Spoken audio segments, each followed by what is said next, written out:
On peut ajouter notre molécule si vous voulez. La molécule, celle-ci,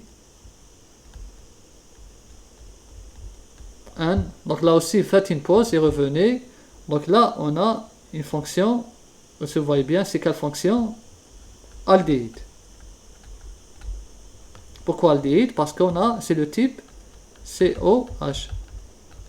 Ici, on a un H qu'on n'a pas démontré. C'est une représentation simple. Et là, c'est quelle fonction? C'est la fonction nitrile. Vous voyez, c'est la fonction nitrile. Qu'est-ce qu'on va... On va donner une autre molécule. Un peu plus grande cette fois-ci. Cette molécule, c'est la capsaïcine. D'accord? La capsaïcine, c'est qu'on retrouve dans les plantes. Voilà, c'est ici. D'accord? O. Et là, OH. Ensuite, c'est toujours des représentations simples. Un H.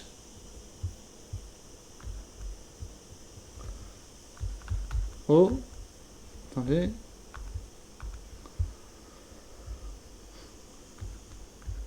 Comme ça. Comme ça. D'accord. Donc voilà la molécule capsaïcine. Elle est fabriquée par des plantes, par des piments. C'est cette molécule qui est responsable c'est-à-dire de la sensation piquante, ce qui pique dans les piments rouges. Donc c'est la capsaïcine.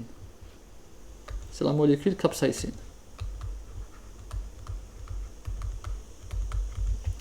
Bon, faites une pause et revenez et trouvez toutes les fonctions de cette molécule. Donc on commence.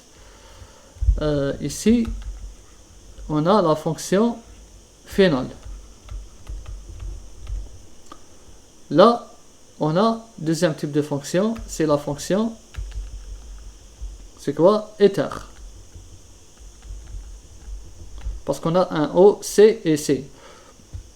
Là, on a la fonction, quoi? Amide. Quel amide? Est-ce que primaire, secondaire ou tertiaire? Regardez, deux atomes de carbone, donc c'est un amide secondaire. Donc là, si vous voyez là, bon, là c'est vraiment, c'est trivial,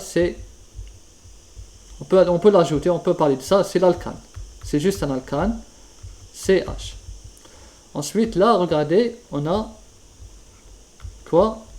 L'alcène. D'accord?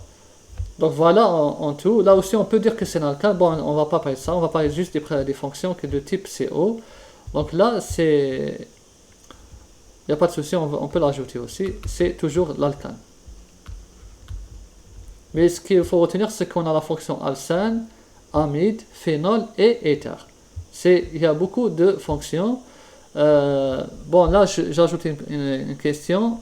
Quel est le degré de ces atomes de carbone? Par exemple, là. Cet atome de carbone, est-ce qu'il est primaire, secondaire ou bien tertiaire? Cet atome de carbone, il est tertiaire. Pourquoi? Parce que c'est un atome de carbone qui est un C, bon là, CH. Cet atome de carbone, par exemple, ou celui-ci, c'est des carbones secondaires. Faites la représentation développée pour comprendre. Là, le carbone, regardez, il est comme ça. CH, H, C. Donc là, c'est un carbone secondaire. Donc là, carbone secondaire et secondaire. Et cet atome de carbone ici, terminal, c'est un atome primaire. C'est un carbone primaire. Pourquoi? Parce qu'il est lié à un seul atome de carbone. Il est de cette forme. Le voici. Donc ici, c'est un carbone primaire. Le voici. Il est primaire. Voilà pour les fonctions organiques, c'est-à-dire comment on classe les molécules selon les fonctions organiques. Après, dans la nomenclature, vous allez voir l'importance de ces fonctions. Comment la molécule, c'est-à-dire les molécules, on leur donne le nom selon la fonction organique. Ensuite, quand une molécule possède plus de deux fonctions organiques, quelle est la fonction principale? C'est ça qu'on va apprendre après, parce que dans la nomenclature, on va les classer par ordre. de la majoritaire à la moins majoritaire. Les acides généralement, ou bien les esters, c'est les plus majoritaires. D'accord? Mais on va voir ça, c'est selon des conventions, de l'UPAC. C'est International Union of Pure and Applied Chemistry. C'est ça. UPAC. Donc on va voir après comment on fait pour nommer les molécules organiques. Et j'espère que vous avez compris comment on explique les fonctions organiques. Donc les fonctions sont importantes pour expliquer la réactivité chimique.